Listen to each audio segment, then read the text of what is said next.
My white hair will tell you that I come from an age where the whole debate about the new information order, this is the 70s and 80s, when developing countries in the South were struggling against the domination by big TV channels, big wire services over news.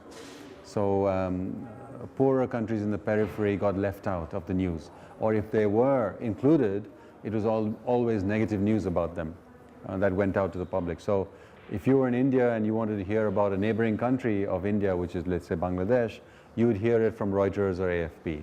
So this would be filtered news, mainly negative.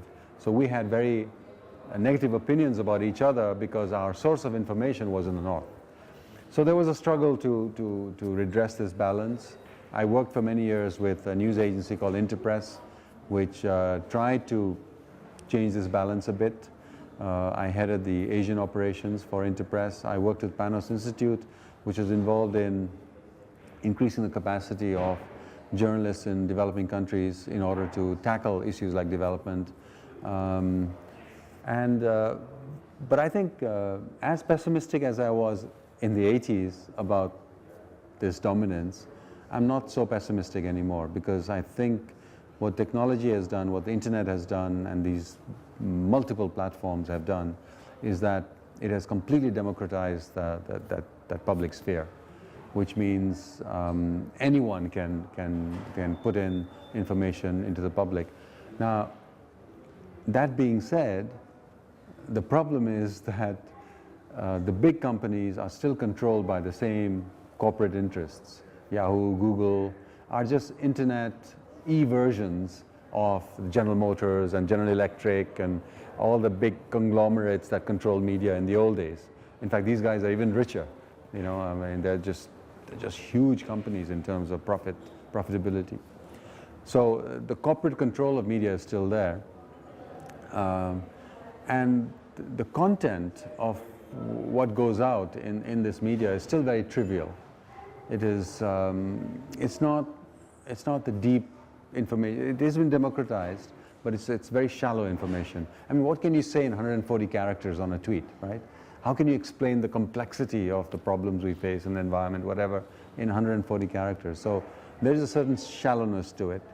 The other more troubling aspect is that the internet tends to fragment the audience. For example, you or me, we go to sites that we basically like and we agree with.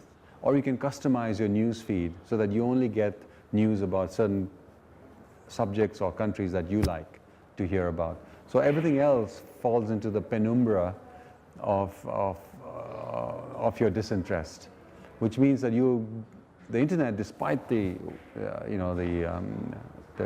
width of and the worldwide aspects of its content, ironically actually narrows your field of vision, because you can now automatically take in only information that you like and you agree with, which means that there are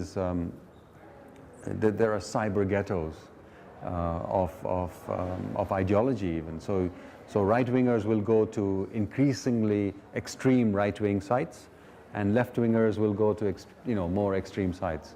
And there's very little bridge building between these two aspects of cyberspace. So any new media presence in cyberspace should try to bridge this somehow. And there are some, but they're not enough. They're not enough. And I think the increase in hate crimes, the increase in racial riots, this points to, and then the use of social networking to spread hatred. We were worried about Rwanda having hate radio, but what about hate tweets and hate Facebooks and hate blogs? You know, so they're equally important. In fact, more important, because more people now have access to them.